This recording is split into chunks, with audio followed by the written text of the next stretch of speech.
very interesting. Have a look at these, folks.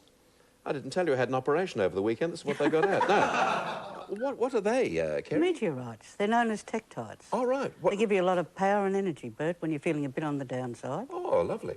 I might take half a tonne now. No. You're not supposed to eat it. No. Well, you just carry them, do you? Carry them around with you in your pocket. And are they real meteorites? They're real meteorites. Well, I'll just put them in my pocket now and Good. see if they work.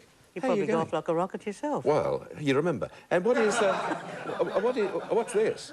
That's to put at your bed at night time when you're finding it a little bit difficult for your brain to quieten down so you can sleep. So you put that under the pillow? No, just beside your bed. Oh, just beside your bed. OK. That's very nice of you, Kerry. Thanks for popping in and giving me the gifts, and I'll see you... No. Ladies and gentlemen, our next guest, Kerry Kulkens. It's nice to welcome her back to GMA. Matter of fact, I didn't even know you were booked for the show, and over the weekend I was going through a magazine, and I was thinking, this plethora of all new people declaring to be clairvoyants, etc., and you are still there in the thick of things. And how long have you been doing this publicly now, Kerry? Well, I'll tell me first lie. I'm 39 years old. Yeah. Right. Now, that's the only thing I lie about. And I think I've been doing this as long as I can remember, Bert. When did you realise you had the power of clairvoyancy? Well, I didn't realise anybody else didn't have it, actually. Most clairvoyants say that, don't they? See, I went to Catholic schools, good Catholic girl, Irish Catholics.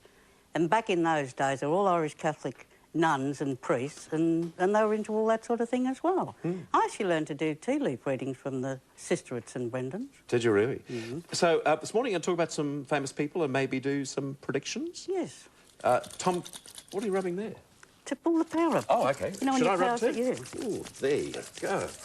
Ooh, the power's coming up there now. Yes. Oh, I feel really good. That together with the artesian balls, or what are they? What did you put? Meteorites. Things are looking good. Tom Cruise and Nicole Kidman, you know something we don't know as yet? Well, the thing with Tom Cruise, and they're a good couple. They complement each other. There's a few secrets around them. The only thing I do see coming up around them is some sort of a confrontation. Oh. Not actually between the two of them, but being caught up in the edge of it. Right. One of them could end up in custody for a little while. Really? Not that they've done anything wrong. Right. They'll continue to prosper. Yeah. Tom's a bit of a perfectionist, and Nicole's got, you know, she says it as it is, and they tend, as I said before, they get along very well. I also see that it'll be another child. Right. Another child? Right. Adopted? Yes. Fair enough. They'll probably end up with 6 one of these days. Really? Yeah. Darryl Summers? I don't mean he's one of the children. I mean, Darryl, you've got a prediction on Darryl Summers? Well, Darryl's a Leo, and as a matter of fact, except for the first 3 months of this year, things will work out well from him. Yeah. But I see someone from overseas coming up and pushing him to a lot of big things. He'll get behind the scenes and he'll get back up again. Darryl's like yourself. He keeps coming up all the time, a perennial. Well, he's a good performer too, and with that record he had on Hey Hey It's Saturday, that will never be bettered, will it? Well, you come close, but I know, in terms of the show, though, 27 years, that's wonderful. That's a lot. We'll get used to it after Could you imagine us doing GMA for 27 years? Would that be possible?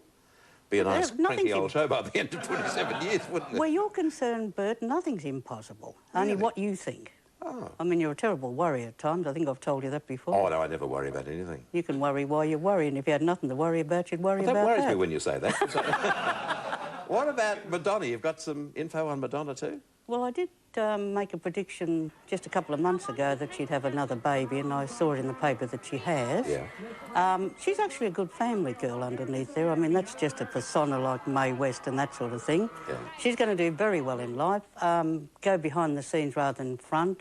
She tends to keep reinventing herself and get her family involved in a lot of things. Right. She'll probably end up being the President of the United States one of these days. Our leaders, speaking of politics, John Howard and Kim Beazley?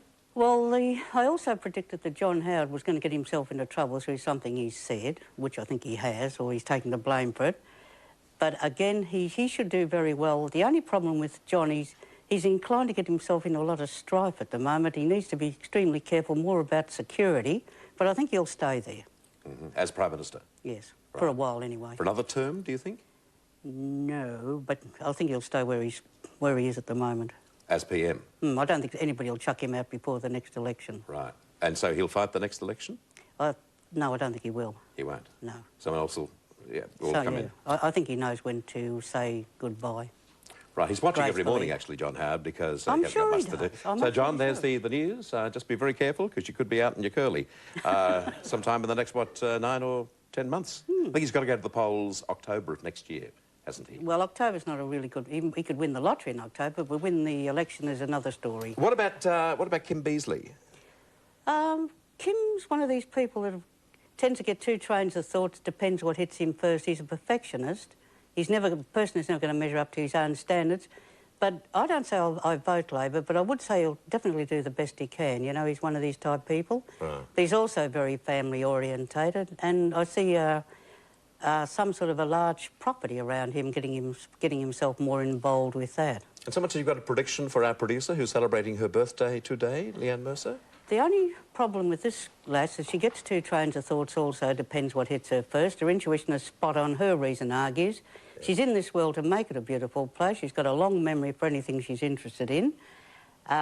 She'll end up around antiques and things of the past, and when she dies and goes to heaven... She's near antiques now. Now, when she dies and goes to heaven, the first thing she's going to do is tell God how he should run it. Right. Yes. I could imagine her getting to the pearly gates and saying to God, how many advertorials this morning? Please thank Kerry Kulkens for being here this morning. Great to see you again, Kerry. You too, Chris. And she's in the phone book and all that sort of jazz if you want to make contact with Kerry. And now, here's Ed.